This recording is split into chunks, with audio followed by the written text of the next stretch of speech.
السلام علیکم، میرا نام ہے ذیشان عثمانی۔ آج ہم جس ٹاپک پہ بات کریں گے وہ ہے رب سب کچھ ہے۔ بڑی شدت سے اس بات کا احساس ہوا اس پاکستان کے ٹرپ کے اوپر کہ ہم نے اللہ سبحانہ و تعالیٰ کو، رب ذوالجلال والاکرام کو کمپارٹیمنٹلائز کر دیا ہے، الگ الگ ڈبوں کے اندر مختص کر دیا ہے۔ ہم بولتے ہیں رب جنت کا ہے، ہمیں جنت دے سکتا ہے۔ رب جہنم کا ہے، ہمیں جہنم میں پھینک سکتا ہے۔ رب ہمیں زندگی دے سکتا ہے، موت دے سکتا ہے، اور بس اس کے علاوہ رب کا عمل دخل ہماری زندگی میں کہیں پر بھی نہیں ہے۔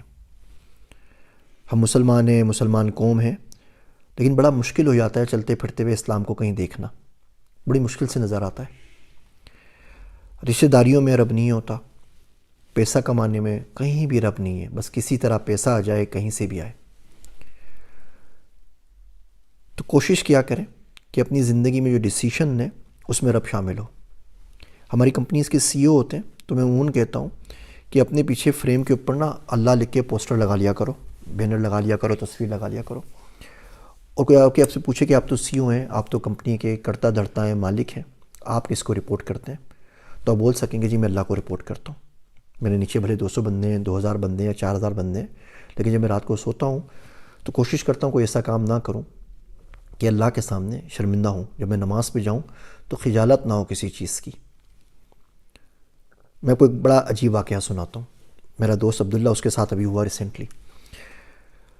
وہ گیا کسی کے گھر کے اوپر اور ان کو بولا باجی آپ میرے ساتھ چلیں کہیں پر، کسی جگہ لے جا رہا ہوگا۔ تو جو باجی صاحبہ تھیں وہ بڑی پریشان تھی، تو انہوں نے بولا کہ جی میرے امرود کا کیا ہوگا، میں نے ابھی لیے امرود تو کھائی بھی نہیں ہے میں نے۔ اس سے بولا آپ چھوڑ دیجئے، آپ پرندوں کو کھلا دیجئے، باہر پھینک دیجئے، جانور کھا لیں گے۔ کہہ رہے نہیں نہیں۔ بولا اچھا آپ ایسا کریں اپنے نیچے پڑوس میں کسی کو دے دیجئے۔ تو انہوں نے بولا کہ نہیں نہیں، پڑوس میں کیوں دوں، میں نے تو اتنے مہنگے لیے ہیں۔ تو بولا آپ دے دیجئے۔ تو عبداللہ کہہ رہا ہے وہ دل میں سوچ رہا تھا کہ یار میں ان کو امرود کا نا ٹرک بنا پورا کا پورا لا دوں گا، یہ کس چکر میں پڑی ہوئی آدھا کلو امرود کے چکر میں۔ پھر انہوں نے بولا کہ جی میرا گیس تو کہیں کھلا نہیں رہ گیا چولہے کا۔ تو اس نے بولا کہ نہیں بند کر دیا تھا میں نے، وہ کھلا نہیں رہا، آپ چلیں۔ کہ نہیں مجھے واپس چیک کرنا ہے۔ پھر گئیں، پھر واپس آئیں، پھر انہوں نے چیک کیا۔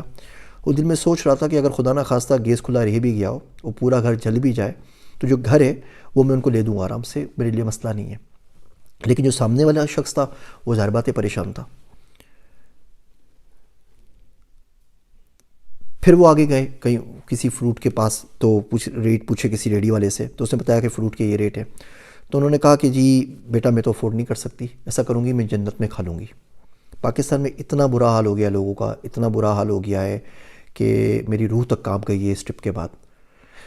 باہر بیٹھ کے لگتا نہیں تھا کہ اتنی بری حالت ہو گئی ہے اس گورنمنٹ کے اندر، لیکن باقی لوگوں کا برا حال ہو گیا ہے۔ تو خیر جو ہوا تھا وہ قصہ ختم ہوا۔ پھر میری عبداللہ سے ملاقات ہوئی تو بڑا افسردہ نظر آیا۔ میں نے پوچھا کیا ہوا؟ تو اس نے بولا کہ اس ایکسپیرینس سے یار اور کچھ ہوا نہ ہوا میری توحید تو پکی ہو گئی۔ میں کہا اچھا وہ کیسے؟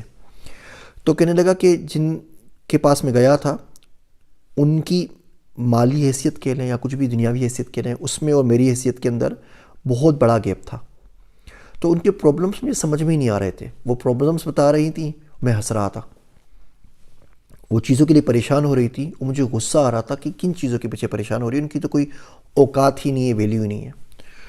تو کہنے لگا کہ اللہ سبحانہ و تعالیٰ بھی جب ہمیں روتا پٹتا ہوا دیکھتا ہوگا اس دنیا کے لیے، تو شاید قدرت بھی اسی طرح مسکراتی ہو، شاید قدرت کو بھی ایسے غصہ آتا ہے کہ میرے بندے، میرے پیارے، میرے لال کس چیز کے پیچھے پڑ گیا؟ یہ چھوٹا سا گھر ہے، میں اتنا بڑا گھر جنت میں دوں گا تو میرے پاس آ، اس پوری دنیا سے بڑا ہوگا، تو چھوڑ دے اس چکر کو، فکر نہ کر۔ چولہا جلتا رہ جائے گا، فکر نہ کر۔ گھر جل جائے گا، آگ لگ جائے پوری دنیا کو، میں جو چیزیں دوں گا نا وہ اس سے 1000 گنا بڑی ہوگی، تو میرے پاس آ جا۔ اس رزق کے پیچھے، پھل کے پیچھے کر رہا ہے، چھوڑ دے میرے بندے، میرے پاس آ، تیرے لیے میں نے وہ باغات بنائے، اس میں وہ پھل اور میوے ہیں جو تو نے کبھی دیکھے بھی نہیں، کبھی سنے بھی نہیں، کسی زبان نے چکھا بھی نہیں۔ کس عورت کے پیچھے بھاگ رہا ہے؟ میرے بندے میری بات سن لے، میری طرف آ جا، میں تجھے بہت ساری حوریں دوں گا۔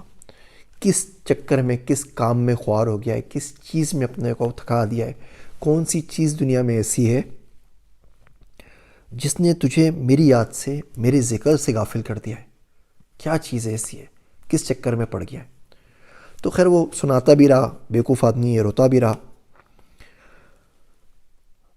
تو ہم نے بہت ساری زندگی میں چیزیں ایسی بنا لی ہیں جن کے پیچھے ہم بھاگ رہے ہیں، پریشان ہیں، وہ بڑا کانٹیکسٹ چینج ہوتا ہے اس کے پاس جو دینے والا ہو اور اس کے پاس جو لینے والا ہو.